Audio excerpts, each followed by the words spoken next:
All right, hello, and welcome to our April session of our Home and Garden Lunch and Learn. Today we're going to talk about the importance of plant spacing from landscapes and gardens to forests and hills. Proper spacing for landscape and garden plants often seems to create confusion. We cannot uniformly recommend exactly how far apart plants should be placed. The actual spacing is going to depend on what effect is to be achieved, the ultimate mature size of the plant, and how it is to be pruned and maintained, or how those plants are going to be pruned and maintained. So I usually like to start out with, I think this might be blocking, there we go. Things that make your extension agents cringe. When I go out on landscape site visits, you see a lot of crazy things, and I know on this one you see the horizontal juniper was planted within the riprap. Is that what they call it? The rocks, and these poor things were just beaten up. They were full of cankers. They get a fungal canker disease. They had not been watered, so they were very stressed, and all of them were dying. And there was nothing I could recommend except for to replant on this one. So that one made me cringe when I first came up on it. This one, Alberta spruce on the left. They tend to get spider mites, especially when they're put in a hot condition where they're getting the full sun. That plant is also spaced too closely to the house, or it's planted too closely to the house, and then it looks like it's in an area where the sun just beats down on it all day long. And so that was not really a, a spacing problem, but it was also a plant selection problem. Excuse me. And on the picture on the right, there was a large hydrangea that had been planted in this little kind of alcove, this little corner, and it had grown up so much that it was blocking the window. And areas like that give me concern because of the spacing. You know, people can hide back in there when you're going to open up your front door. And so just the overgrowth of it was concerning to me on this one. And this one's just, whoa, what was this person thinking? Um, might have been the drunken farmer or something. um, What is it supposed to be? it's supposed to be a garden. Their trails, aren't their rows are not straight. Hmm. They have a lot of germination problems. The plants are not the same size, height, and Gotcha. maturity. Maybe because they didn't germinate at the same time. So a lot of things going wrong in here with this picture. Oh, okay.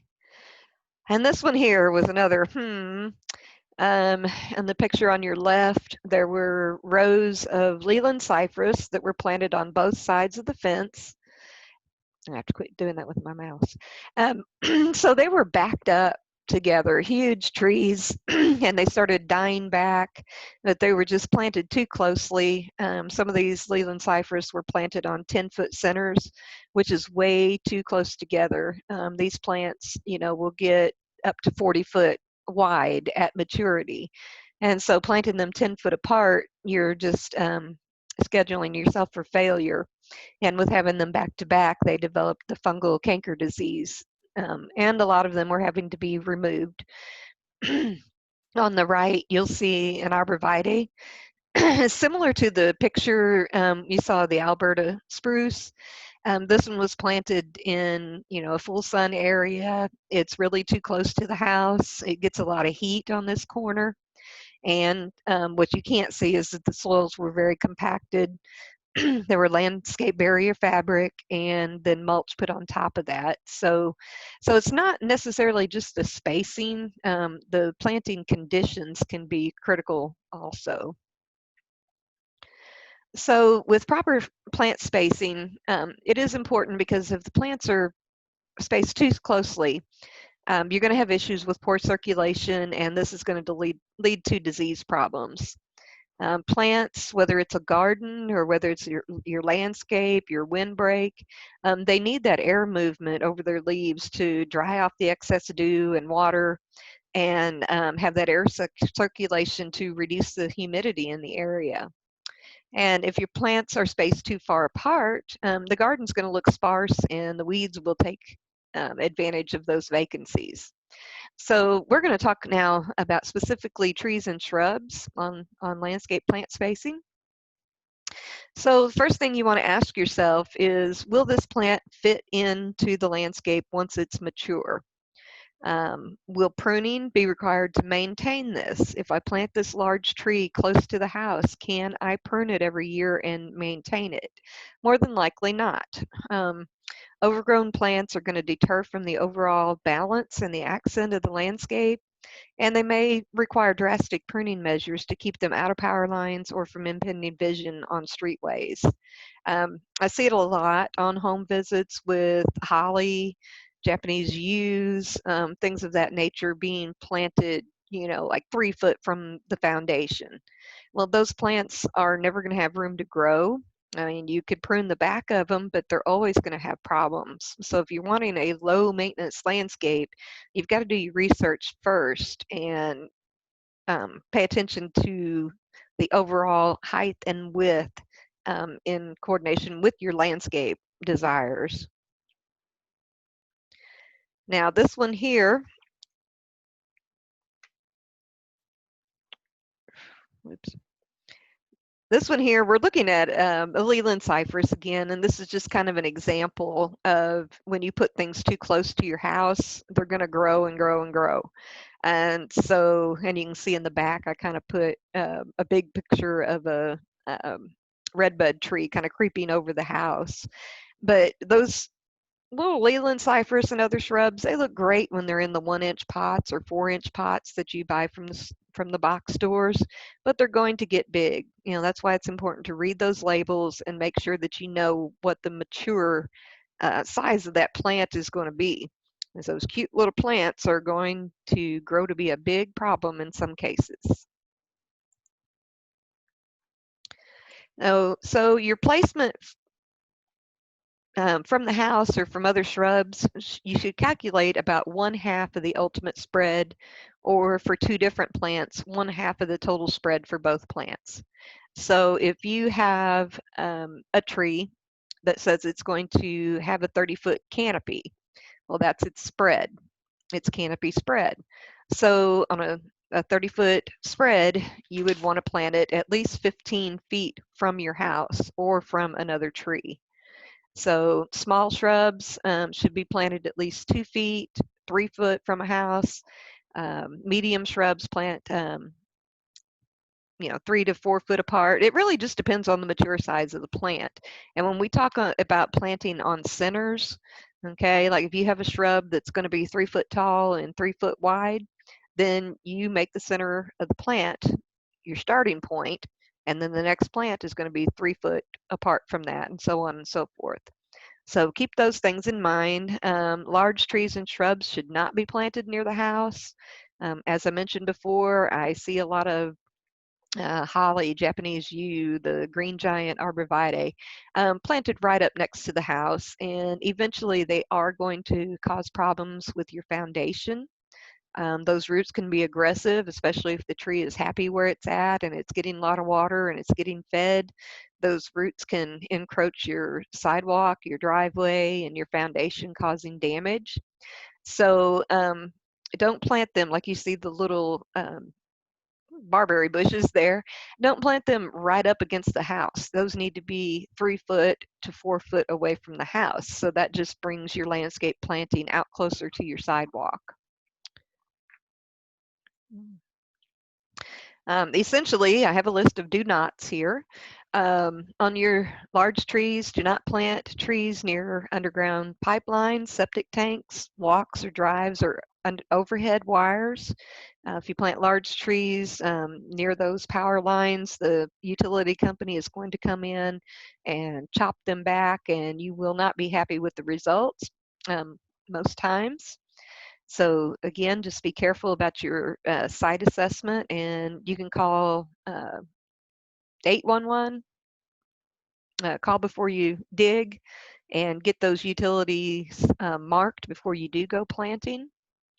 You don't want to plant a tree that's going to overhang the house or in front of the door or where it's going to obstruct a desirable view from inside the house. As I said a while ago, if you have those large shrubs that are overgrown in front of your house, it really does give a person a place to hide in, so it's a safety thing too. Plant large trees. Don't plant large trees closer than 5 feet from a sidewalk because it's eventually going to push up that concrete. Don't plant trees closer together than half their total spread at maturity. Don't plant trees closer than 25 foot from the corner of a block so they will not interfere with motorist vision at intersections. And don't plant trees directly on the property lines. That could become an issue between you and your neighbor if you're planting those large trees right on the property lines. So each side ends up with responsibilities for that tree. You don't want to plant trees that give dense shade where you want to grow grass. Now that's a constant problem we seem to see, is the fight for nutrients between your turf grass and your trees. It's really better just to let the trees grow and not try to grow grass under them. Mulch. Put about a 3-inch layer of mulch around them to protect them. But it's going to be really hard for grasses to grow where those soils are so compact and they don't receive enough light underneath the tree canopy. So looking at herbaceous plant spacing, at some time maybe you have a large planting bed that you're going to plant with annuals or perennials. We've got some here. The lower picture on the right was from one of our research centers, and of course they plant their plants correctly. I hope this view is not covering my pictures. I can't tell from my view. But anyway, you want to follow the recommended planting distance. It's usually on your 6-pack or your pot. It tells you how far apart to plant these. And then you want to stagger your plantings. Rather than put them all out in straight rows like little tin soldiers, you're going to want to stagger them, and eventually they will grow together and kind of fill in that space, and so you don't have the weeds coming in around them. And so we've got some charts here in just a minute, but here's another example um, of our perennials and annuals mixed together in a landscape bed. You can plant them pretty close together. May have to thin them out a little bit just to make sure that they are getting air circulation, and you're going to reduce your powdery mildew and other fungal problems there. Now here's our plant spacing estimation chart. So it's just kind of a cheat sheet, and especially if you're a landscaper, you can use this readily if you're doing commercial beds, or again, homeowners, if you're making large garden beds. So if you have, let's just look at, maybe you have 400 square foot. If your plant spacing says that you need a 6-inch spacing, then it's going to take 1,600 plants to cover that 400 square foot. Looking at smaller areas, maybe you just have 50 square foot, but 6 inches apart, that's going to be 200 plants. But you go 8 inches apart, it would be 113, 10 inches, 12, so on and so forth. So this little cheat sheet can be helpful, especially if you're estimating landscape jobs and you need to know exactly how many plants you need for a specific area. So as I said, this can be used by homeowners and landscapers both. And we have our vegetable spacing chart. And here we just kind of bulk them together. One plant, we look at extra large plants like your broccoli, cabbage, and peppers, and even tomatoes. I'm not sure why tomatoes weren't listed on this chart, but you want to get them 12 inches apart. I like to do my tomatoes closer to 18, 24 inches apart, and then I will plant either herbs or some type of flower, maybe marigolds around them. But then That's the extra large plants, and then for what we call large plants, your leaf lettuce and things like that can be about 6 inches apart. Um, and then medium plants would take 9 plants to cover that area. Um, so this little chart can be helpful also if you're deciding how much you want to plant in your garden. And on the left is just a picture of one of my past gardens. Um, I don't I don't garden like anybody else that I know. I mix everything together. And so I've got my vegetables here. My broccoli plants were about 12 inches apart in this little area. And then you can see they're surrounded by perennials. I've got some daylilies and herbs that are all mixed into my vegetable garden. So on vegetable seed spacing, as soon as the little seeds sprout, you can thin those sprouts. Now, whether you're planting them directly in the garden or you're starting them ahead, I'm going to I'm going to go ahead and stop my video. See if I can just pull that down. Roger, is that showing on the slides? Yeah. No, I mean my picture. Is Looks it like coming you've up got, over the slide? No. no. Oh, okay. What It I'm was just seeing my is view I'm then. seeing Okay. the slide, and I'm guessing it's your granddaughter. Yeah. Yep. Okay, so we started some seeds inside, and we do also do direct planting outdoors.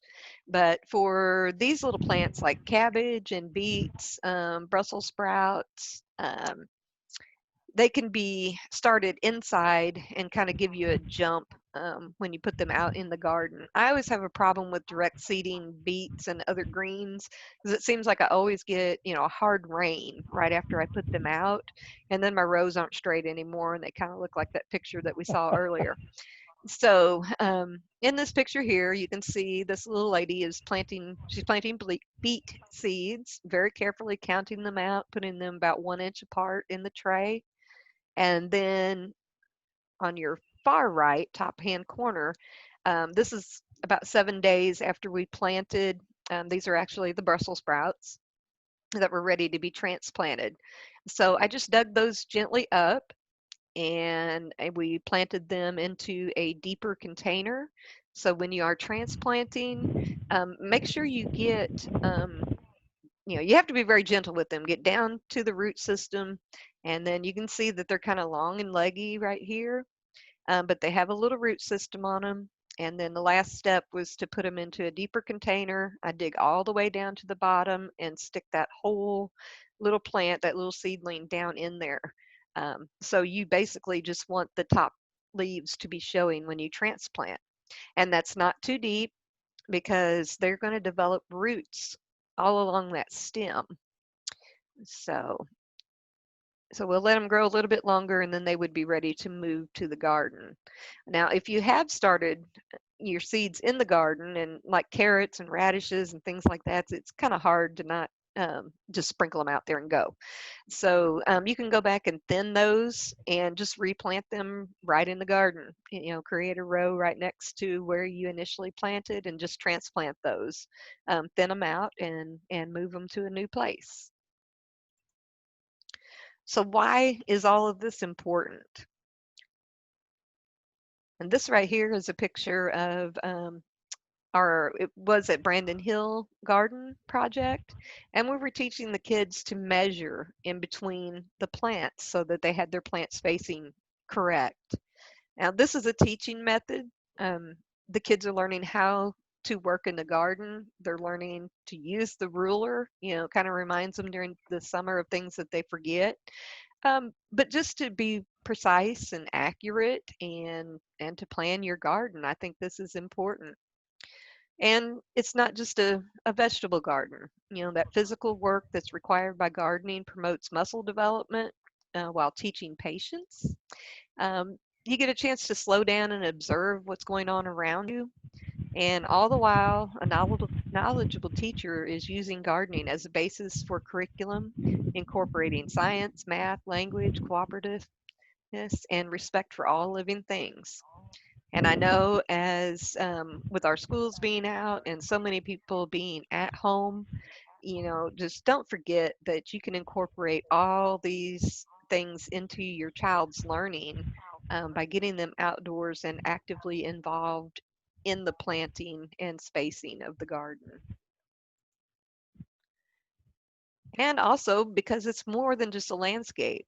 If you think about it, this is your home. This is your outdoor space. This is what you're going to be looking at from your front porch or your back porch for a long time. So you're investing for the long term and planning for the future.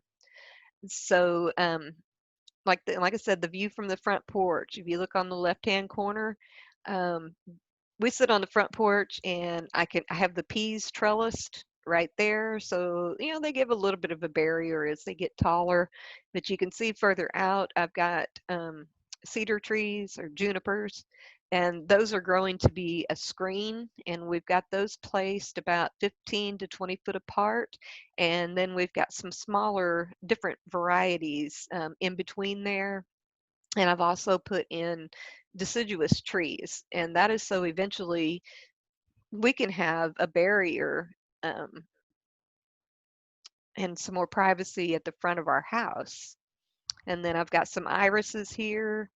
Those I did have to dig and divide. They were getting kind of big.